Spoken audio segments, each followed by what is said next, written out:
Elina Svitolina stepped onto the clay in Paris and made it look almost effortless. A 6-2, 6-3 dismantling of Tamara Korpatsch, clean, composed, and completely in control. The 7th seed didn't just win. She sent a message to the rest of the draw that her run in Rome wasn't a fluke.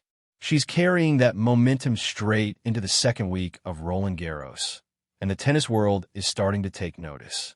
This isn't just a story about one player having a good fortnight. This is bigger than that, because right now, Ukraine has 7 women inside the top 100, and 3 of them are still alive in this very draw.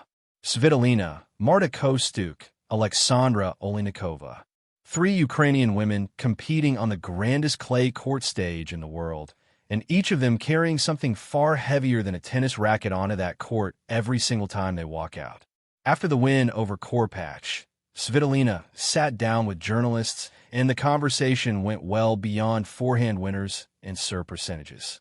She talked about what this moment means back home, what it means for young girls in Ukraine watching these matches from wherever they can find a screen. She said having 7 Ukrainian women in the top 100 is something special, something that matters beyond rankings and prize money. For kids dreaming about tennis in a country living through war, seeing familiar faces competing at this level isn't just inspiring.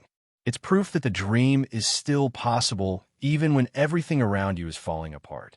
She spoke about younger players needing to draw confidence from what these women are doing right now, about having a dream and going after it regardless of the circumstances. And when you think about the context in which she said those words, they land differently than a typical post-match press conference soundbite. These aren't just motivational phrases. This is a woman who has been navigating professional sport while her country has been under attack for over 4 years. Every tournament, every match, every press conference carries that weight. And that weight didn't go anywhere during this press conference either, because the conversation quickly turned to something that had been building in the background all week. Olinikova, still alive in the draw and preparing for her 3rd-round match against Diana Schneider, shared screenshots on social media showing Schneider liking pro-Russia posts. It set off a wave of reaction online, and by the time journalists got to Svitolina, they wanted to know where she stood. She didn't dodge it. She never does. She said she'd seen the comments, she supports Olinikova, and she understands why a newer player with strong opinions wants to deliver that message now, because the platform is there and the moment demands it.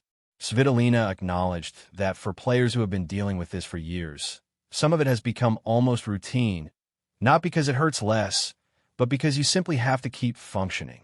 You have to get on the court. You have to compete. You have to keep going. But for someone like Olinikova, still finding her voice on the biggest stages, this is new territory. The anger is fresh, the platform is growing, and she's using it. Svitolina respects that completely. What she said next was perhaps the most striking part of the entire press conference. She was asked whether she tries to separate the news from her tennis during a Grand Slam, whether she puts up some kind of mental wall to protect her focus. And her answer was direct. No, she doesn't do that. She doesn't try to, because she said it's not something you switch off. It's her life. Her family is there. Her friends are there. Everything that matters to her is there. You cannot just decide to stop feeling that because you have a tennis match to prepare for. She described how difficult and heavy it all is, but also how there's simply no alternative. You deal with it. You get up. If you're in the right mindset to go and compete, you go and compete. If a tough match happens, you find a way through. But the idea of completely disconnecting from what's happening in Ukraine, of treating it like background noise that doesn't touch her anymore, that's something she says she'd never be capable of doing and wouldn't want to be. That kind of honesty in a press conference is rare. Athletes are often coached to stay neutral, to talk about the ball and the conditions and the next opponent. Svitolina has never been that player. She has used her platform consistently since the invasion began, and she continues to do so even in the middle of a deep run at a major, even when her mind should theoretically be focused on nothing but the next match. And yet, somehow, none of it seems to be weighing her down on the court. She just won a title in Rome. She's now into the last 16 in Paris. Her tennis is sharp. Her movement is purposeful, and there's a quiet intensity about the way she's been playing these past few weeks that suggests a player who has found something that's pushing her forward rather than pulling her back. Up next is a fourth-round match on Sunday, with either Peyton Stearns or Belinda Bencic standing between her and a quarterfinal spot. Bencic, if she gets through, would be a significant test.